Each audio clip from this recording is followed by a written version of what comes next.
Let's get some perspective from college students across both sides of the aisle.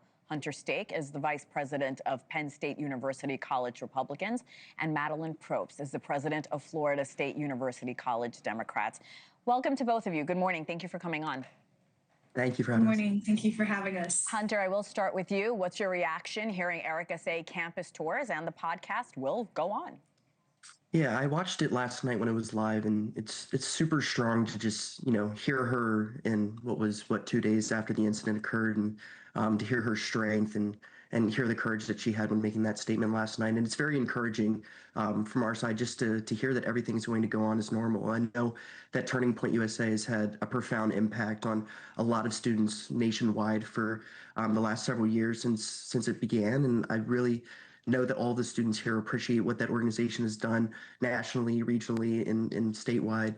So I know there's just a lot of interest in seeing what happens down the road. Even though Charlie's not there, I know that the organization is going to be in great hands and is going to have a lot of people that are backing it with strongly and forcefully.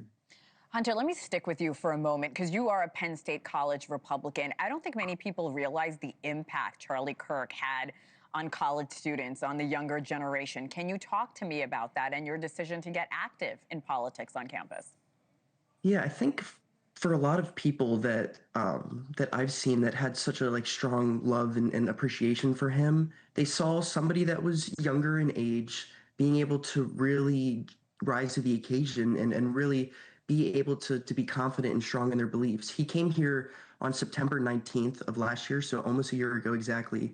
And I remember for 3 or 4 straight days across campus here at Penn State, I saw students wearing the MAGA hats that he was giving out. And that was the first time, I'm a senior this year, but in 4 years that I've seen students really proudly displaying, hey, I'm a conservative. So I think his impact was definitely profound. That was, my firsthand perspective of seeing that and noticing that and realizing just how big his reach is, because, seeing him on TikTok and Twitter and Instagram is one thing, but, having him in person, seeing the impact, seeing the crowd that he produced and how confident people were that felt like they didn't have a voice before that, I think that just shows how profound his impact was for people my age.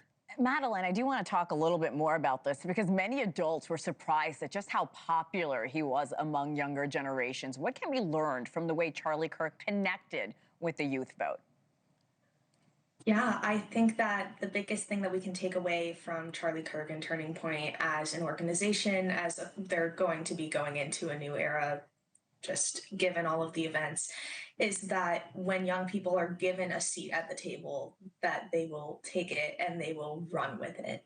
Turning Point was really the first time in the history of the Republican Party that you'd seen such a strong youth outpour, and that was because they were given an actual seat at the table.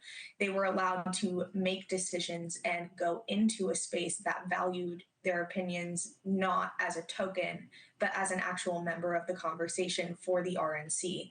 I know here in Florida, I don't know if it's the same in other states, but Turning Point was the main ground game for the Trump campaign in 2024. That sort of power and that sort of reach being given to young people is something that everybody on both sides of the aisle can really learn from. Yeah, President Trump still credits Charlie Kirk for bringing in the youth vote. Look, you are the future of our country, guys. We're seeing so much hatred and division in politics right now. Hunter, I want to get your thoughts on how we come together as Americans, whether it's on campus or just moving forward as a country. Yeah, I think for me at Penn State, we've done a really, really, really good job with this. Last year, our previous president and the college Democrats' previous president were chronicled on a few national outlets for their relationship and friendship. I think the one outlet had them going out to a bar together and showing that relationship. And we have a great relationship with them. I mean, just this past week, we held a 9/11 memorial service, and they kind of partnered with us through all that.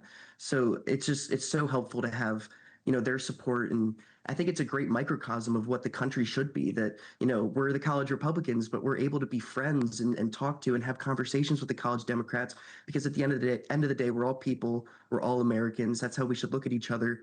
And this division and this hate that we see, that is not an example of what the youth in general is feeling. I know everybody just wants to have civil conversations and discourse, and especially me and especially the people that I associate with. So that's the least that we can do. And I know the youth across this country, for the most part, are very united around that fact. Madalyn, I want to pose the same question to you. How do you want to see your generation lessen the divisive political rhetoric that we are listening to, bombarded with, really? It's going to take a lot of undoing. It is on the fault of both sides for using animosity as a tool to turn out votes with harmful rhetoric coming from both sides about the opposing. I know my college Democrats chapter, after the shooting, reached out to both Turning Point and GOP on FSU campus, both to put out a conjoint statement condemning political violence, but also just to be there for them. Thank you for watching. Subscribe below and download our NewsNation app right now on your phone, and you will get fact-based, unbiased news for all Americans.